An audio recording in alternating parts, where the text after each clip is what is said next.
Sir tension? Paper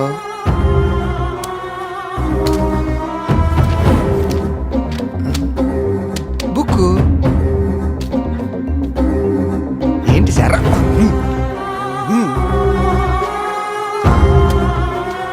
చదవమంటారా? రాజ్యంలో ఉన్న సంపద చూసి వేరే రాజులు కొళ్ళుతో రగులుతున్నారని మహారాజుకు ఎప్పటి నుంచో తెలుసు. తన దగ్గరున్న ఆయుధంతో నన్ను సంహరించే ధైర్యం పుట్టిన గుండె ఉండకూడదు అని ఆయుధంతో 2 సార్లు విచిత్రమైన ఘాట్లు పడేలా పొడిచి చంపుతాడు. కార్పొరేటర్ యాదవ్ శరీరంలో ఇలాంటి ఆయుధపు గుర్తులు చూసి అంతకుడు ఏ ఆయుధం వాడాడో పోలీసులకి అంతు చెక్కడం లేదు. ఏంటి సారు అక్కడ ఎలా ఉందో ఇక్కడ అలాగే ఉంది. మహారాజు శత్రు రాజ్యాలను తన గుప్పిట్లో పెట్టుకోవాలని నిర్ణయించుకుని కొన్ని రోజులు విశ్రాంతి తీసుకుని మళ్లీ దండయాత్ర మొదలుపెట్టాడు. ఈసారి మహారాజు శత్రువు ఛాతిలో 5 కత్తిగాట్లు పడేలా కడుపు వరకు చీలు. మేయర్ రాజారాం ఛాతి నుంచి కడుపు వరకు ఒక విచిత్రమైన ఘాట్లతో హత్య చేశారు. అక్కడ ఇక్కడ ఒకేలా ఉంది సారు.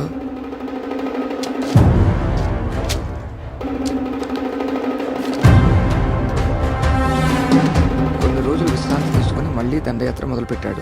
శత్రురాజుని తన దగ్గర ఉన్న విచిత్ర ఆయుధంతో మొండిపులు చీల్చినట్లు ఛాతి మీద 4 ఘాట్లు పడేలా చీల్చి హతమార్చాడు. రూలింగ్ పార్టీ ఎమ్మెల్సీ దుర్గారావు ఛాతి మీద విచిత్ర ఘాట్లు పడేలా పొడిచి చంపారు. ఏంటి సార్ ఇది?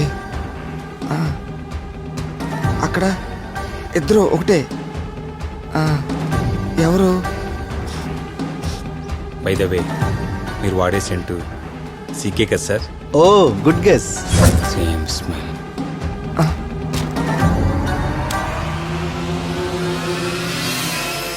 Sambavi Nayakar.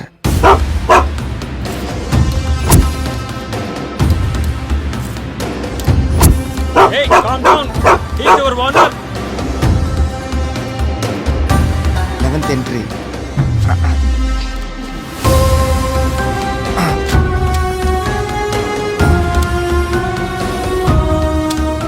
Entry. Next day murder. 12th.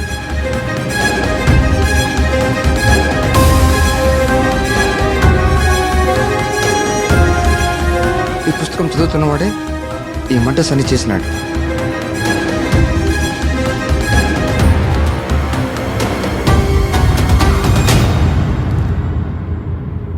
Sir అనవసరంగా అతి తెలివితో అనుమానిస్తున్నామేమో అనిపిస్తుంది.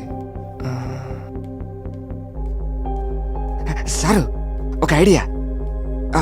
ఈ పుస్తకం వాడికి దొరకకుండా దాచేద్దాం. ఆ తర్వాత మర్డర్స్ జరుగుతున్నా లేదు చూస్తే చేస్తుంది వాడు లేదు క్లారిటీ వచ్చి పుడుస్తుంది. ఏమంటారు సారు?